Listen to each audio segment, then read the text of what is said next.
was supposed to be just another day at the airport. A crowded terminal, long security lines, the familiar ding of the boarding announcements, people dragging carry-ons, sipping overpriced coffee, checking their phones every few seconds. But, among the sea of faces at Gate 18, there was one young boy standing quietly, holding his boarding pass tighter than he needed to. His name was Jaden. 17 years old, tall for his age, smart, respectful, and clearly nervous. He wore a plain hoodie, faded jeans, and shoes that had seen better days. Nothing about him said first class, except for the seat assignment printed on his ticket. Jaden had never flown first class before.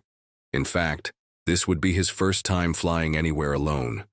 His father had surprised him with the ticket, as a reward for making the honor roll and helping out at his community center. Jaden didn't ask questions. He just smiled and said thank you, not knowing this trip would change his life forever, or that it would unravel a story far bigger than he could ever imagine.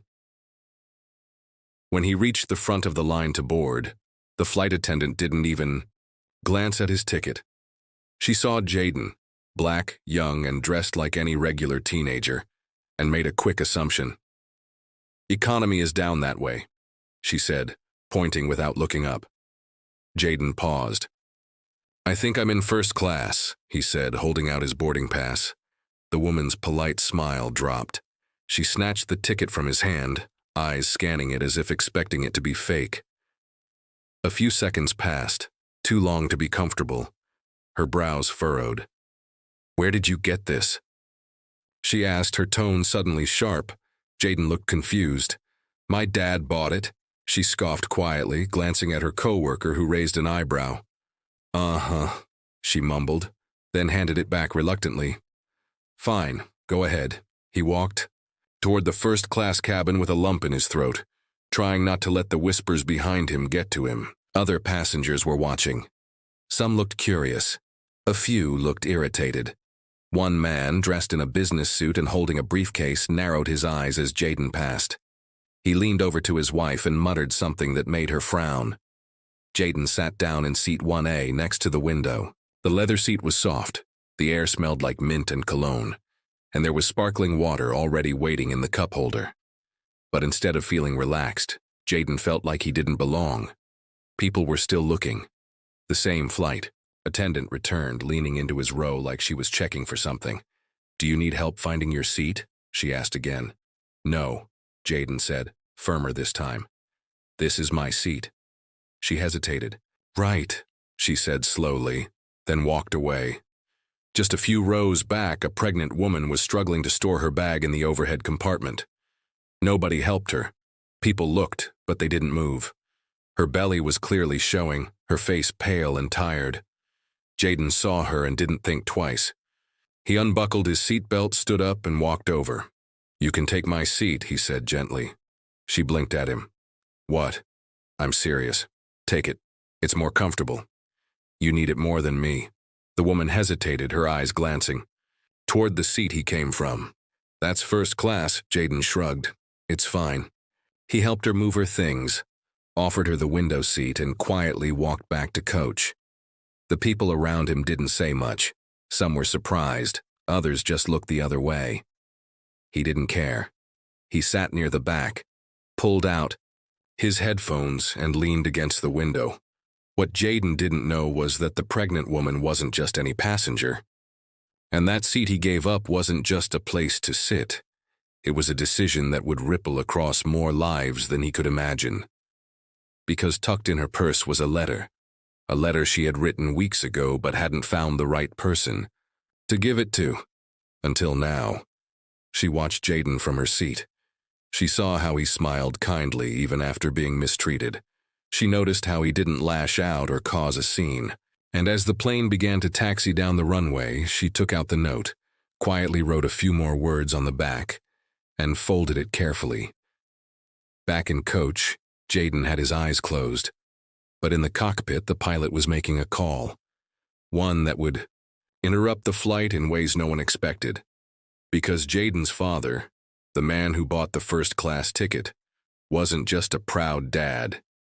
He was the owner of the entire airline, and when he heard how his son had been treated, things moved fast. By the time the plane landed, the pregnant woman had already slipped the note into Jaden's hoodie pocket while he slept. She whispered thank you as she passed him, tears in her eyes. He didn't hear it, not yet, but when he woke up and reached into his pocket, he'd find words that would send his heart racing, and a name at the bottom that would lead to an unbelievable twist. But that part of the story, the one where reputations fall, jobs are lost, and powerful people are brought to their knees, hadn't happened yet. It was still just the calm before the storm.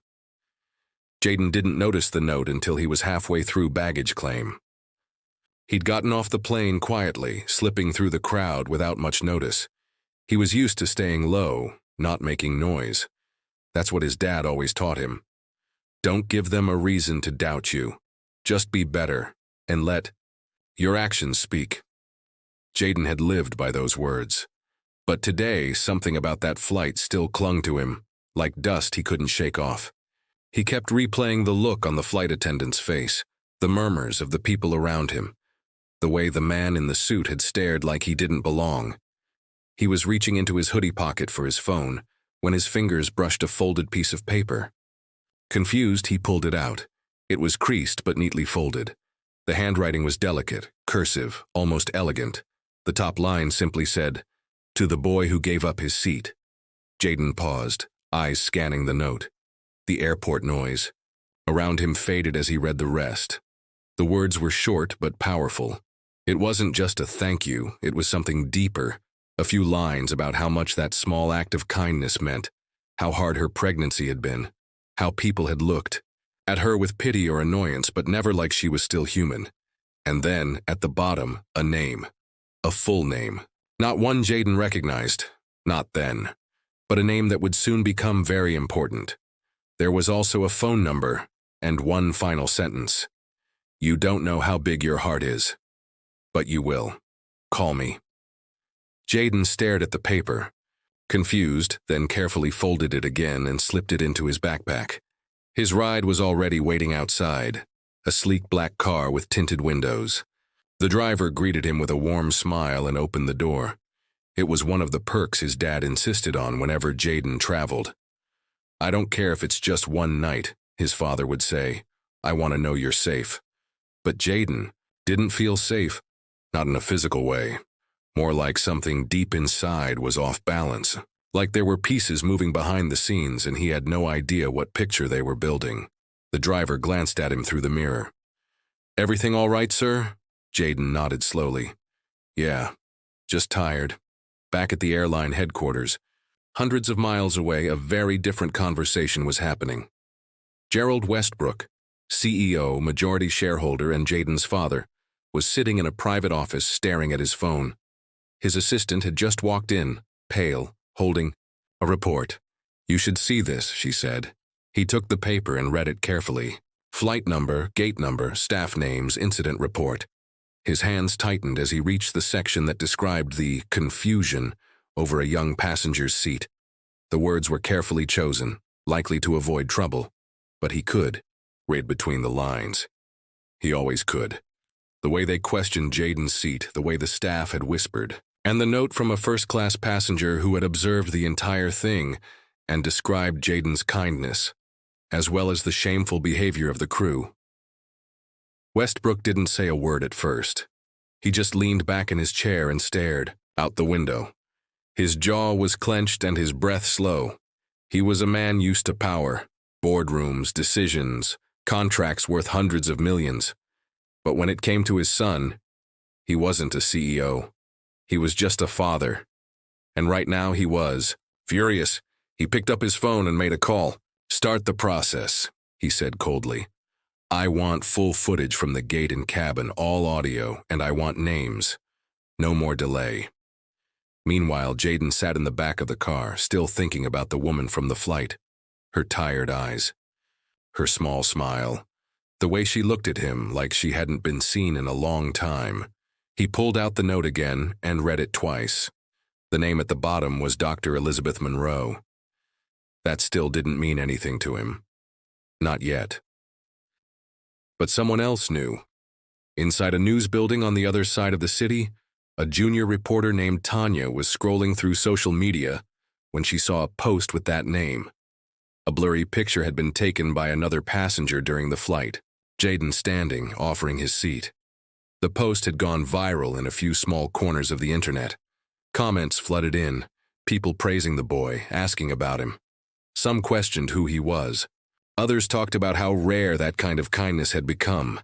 But what caught Tanya's attention was the name mentioned in the comments. Dr. Monroe. She remembered it from a corporate event she covered last year. A renowned clinical researcher in maternal health. Private, wealthy, and very connected. Her being on that flight meant more than it looked on the surface. Tanya started digging, not because she knew what she'd find, but because she felt something stirring. A story was hiding in plain sight. Back in the car, Jaden finally sent a text to his dad. "Jaden, I'm back, everything's fine, but can we talk later?" A reply came almost instantly. "Dad, of course, I'm proud of you. Let's have dinner." Jaden put the phone down and looked out the window. City lights passed by like stars, blurring against the glass. He didn't know it yet, but people were already talking. The airline board would meet in secret in less than 24 hours. Staff would be called in for interviews. The gate crew was already suspended. And somewhere in the background, a legal team had begun assembling documents. But for Jaden, it wasn't about revenge. He hadn't told anyone yet, not even his dad. He was still trying to make sense of it all. The flight, the stairs, the kindness that seemed to come back around through a folded note in his hoodie. He didn't know what to do with it. Part of him wanted to call the number. Another part told him to forget it and move on.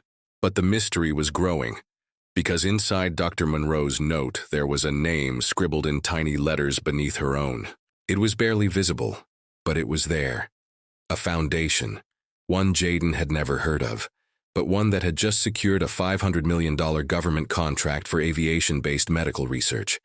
And now, that foundation was looking for someone to help lead a new youth program. A face, a voice, someone with empathy, integrity. And thanks to one quiet moment of kindness, they had found him. He just didn't know it yet. That night, Jaden sat across from his father at their quiet dinner table. The house was too big for just the two of them, but it had always been that way since Jaden's mother passed when he was 8. His father had filled the house with expensive furniture and rare art, but not with many people. They lived in the kind of silence only money could buy. But tonight, it wasn't comfortable. There was something heavy in the air, an unspoken weight between them. Gerald watched his son closely, his fork untouched. "How was the flight?" he finally asked, voice low. Jaden shrugged. "It was all right." "Anything unusual happen?" His father wasn't asking casually. Jaden hesitated, meeting his dad's eyes. "Yeah, I mean, they didn't think I was supposed to be in first class. Tried to send me to the back." A long pause followed. Gerald's face didn't change, but his fingers tapped once on the glass beside him. "Did they say anything specific?" "Not really. They just looked at me like I didn't belong there. One of the flight attendants asked where I got my ticket." "Did you tell them who you were?" Jaden shook his head. "What difference would that make?" That silence returned, thicker this time. Gerald leaned back in his chair, his jaw tightening. "Sometimes, Jaden, people need to be reminded." "I shouldn't have to," Jaden replied quietly. "They should just treat me like anyone else." His father looked down, nodding once. But his mind was racing. He had tried to keep his ownership of the airline out of the public eye, especially when it came to Jaden. He didn't want his son growing up entitled, treated special just because of a last name. But now, he was questioning everything. Maybe silence had become its own kind of trap. Jaden pulled out the note and handed it over. "She gave me this," he said. "The woman I gave my seat to." Gerald took it.